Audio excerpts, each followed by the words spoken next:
I grew up listening to stories of legendary heroes. Today, I'm going to tell you my story. My story begins in August of 1987. I had just completed my 12th standard and I was off to USA to pursue my undergraduate education. My parents, they came to America to drop me. We went to the university and they made sure that I was well settled in my comfort before they decided to go back to India. But before they went to India, my father had to go to an American company to sign a technical collaboration agreement with them. I distinctly remember I was waving goodbye to them and the face of my father looking at me, smiling, and his eyes were a little bit moist. Little did I realize that is the last time I will ever see my father again. For 2.5 months later, I got this call from my mom, and she told me that I have to return to India immediately. In those days, the connectivity between America and India was not much. After a few days, I found myself boarding Pakistan International Airlines and took the long route to come to India, only to realize that my father was no more. I was the only son, and yet I could not attend my father's funeral. I was dejected, I was down, I was depressed. I did not want to go back to America and leave my mom alone. But my mother, she insisted. She told me that you have to complete your education. That's how Dad would have wanted it. So with a very heavy heart, I boarded the flight to go back to USA. In the meantime, my mother sold off all her jewelry and later all the money that she got from insurance to make sure that I'm put through school. She paid for my education tuition fees. She also took care of the business, holding that little business like a fort till her only son returns. 4 years later, I graduated and I returned to India, back to my mom and my motherland. I went to the company on the first day, the company that was named after me. And I was overwhelmed because I was the youngest guy over there. The initial days, friends, were very tough. That was the time when India had just about gone bankrupt and we were bailed out by IMF. Friends in America had told me that when you go back to India, you will not survive because things are really tough in India. But friends, Christopher Columbus came looking for India and instead discovered America. I went to America and from distance, I had fallen in love with India. You see, when I was in America, I used to subscribe to this government magazine. It was coming through the Indian embassy. It was called India Abroad. And it was talking about the liberalization program that had just been launched a couple of years ago and the kind of projects that were coming in. And I was so enthused with that I returned to India with all the hopes as my weapon. The company that was now going to be heading was a small one, just 5 employees and 25 workmen. And that was an era, as you recall, of unions. Sure enough, with just 25 workmen, we too had a union in our plant. And the most important asset over there was one computer, a 286 to be precise. And we used to cover that up. It looked like a newly married bride. Well, friends, the initial years, I tried to learn the ropes of the way. I was just chugging along, nothing spectacular, just about managing to survive. And then I got a call from the president of that American company with which my father had signed the agreement that their patents have expired now and the company was for sale. And sure enough, a few days later, the company was sold.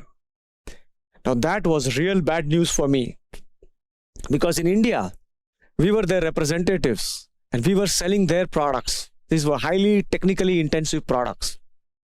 What that meant was that now that the American company is gone, our customers refused to buy from us, even though the patents had expired and we had absorbed the technology. Why? Because most of my customers were in the government companies and they wanted a foreign backup. But Providence has its ways. And sure enough, when everything was dark, someone switched on the light. And there was one big tender, international tender from an Italian company. We were desperate and we decided to bid for it, even though we were really not very comfortable nor actually qualified. It so happened that we were the lowest bidders.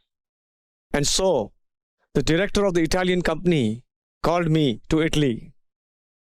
And he told me that your price looks good, but tell me, why shouldn't we disqualify you? I have been given to understand by my engineers that the diameter of the equipment is very large and a lot of people don't have experience in making these kind of diameters.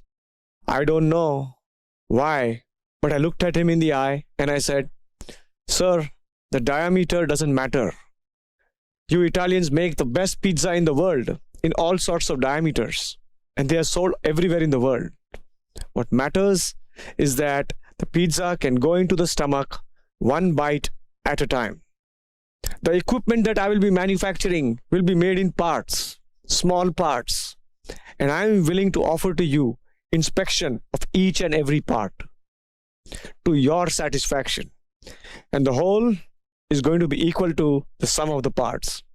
And these parts are going to be taken inside a larger vessel through the window and assembled inside. So I guarantee you that we will give you the world's best." Apparently, it seems that I was able to sell my pizza. He agreed to buy my equipment. But before he let me go, he looked at me and said, "I'm warning you, if you fail, it's going to be a huge loss for us and I am going to sue you." I told him that I accept your challenge, but what will you give me if I execute the job well? He said he cannot give me anything more than just the payment for my supplies. So I told him, how about giving me a testimonial? And believe you me, we got that testimonial and we still cherish that certificate that we have. We did a great job, but there's a story behind this certificate. And we had definitely bitten into more than we could chew. It was a big job and we were really not ready for it. But in those days, there was a very patriotic movie called Lagaan. And that was about a cricket team who was quite ill-prepared, ill-equipped to take on the mighty British Empire's team, which was represented in India. And sure enough, they worked as a team and they won. And I was really inspired by this patriotic movie, The Triumph Over Adversity. And so I took my whole office, including my workmen, to go and see the movie. And we all saw the movie and we decided to call ourselves the Team Lagaan. And we worked hard and we did what we did. And that's why we were able to manage to get that certificate. We worked like a real team. Well, friends, that pretty much opened many doors for me. The customers who had rejected me in India were now open to buying from me because this is a very prestigious Italian job that we had done. And we started selling in India, and lo and behold, the business was really growing. Everything was going great. India was also shining. But soon I realized that I am in big trouble.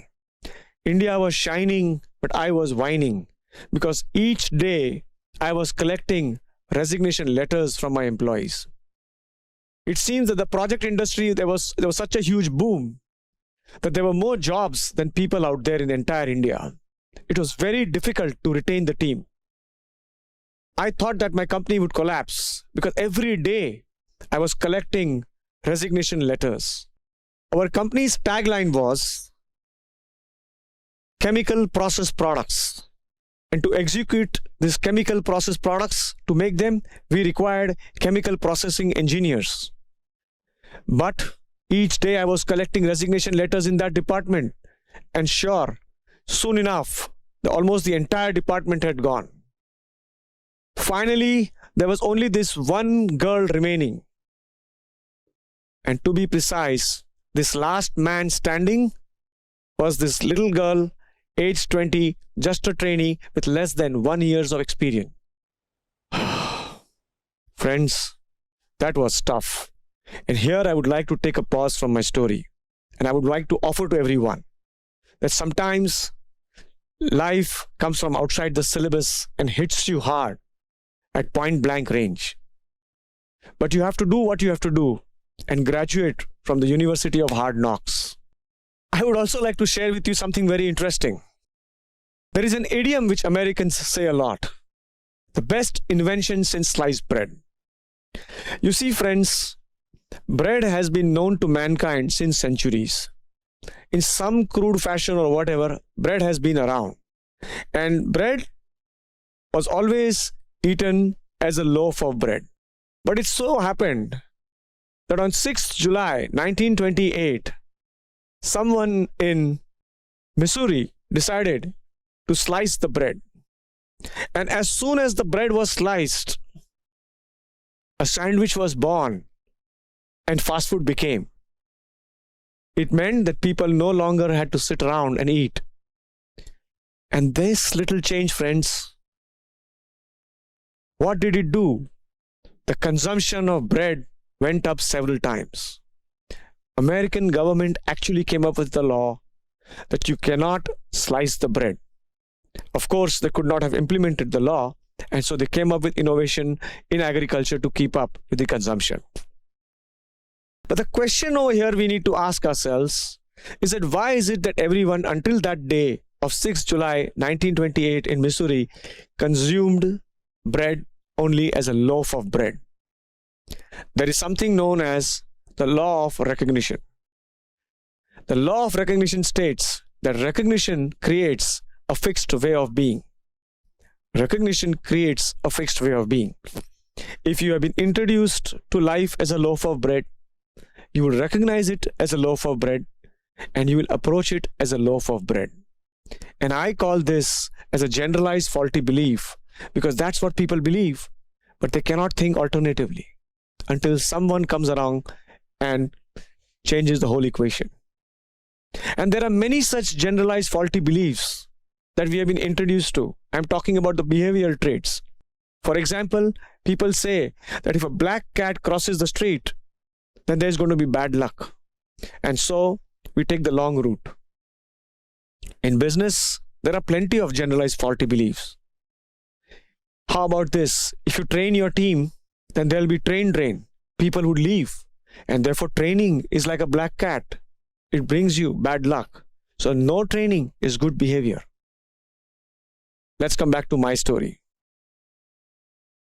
The situation, as you recall, was that I was in a very big trouble. Everyone had left, barring this one girl. At that stage, I thought that my company would collapse. I was going down the cliff, swinging my arms wildly, and I was willing to hold on to a blade of grass. Oh, my ego was so deflated that I was, suddenly willing to learn anything and everything from wherever. You see, I was too focused on myself and my business. I was living the dreams of my father, and I was looking at the sacrifice of my mom. And nothing wrong in being a worthy child to your parents and doing great. But the question is, how much can it motivate to a third party? My business was growing, but my narrative was not. I had to figure out something in order to hold the team. It was also an era where there was a patriotic fervor in the country. India had just blasted the nuclear devices at Pokhran. IC-184, our Indian Airlines, was hijacked to Kandahar in Afghanistan, and the whole country was glued to the TV, waiting for the release of Indians. There was this attack on the parliament.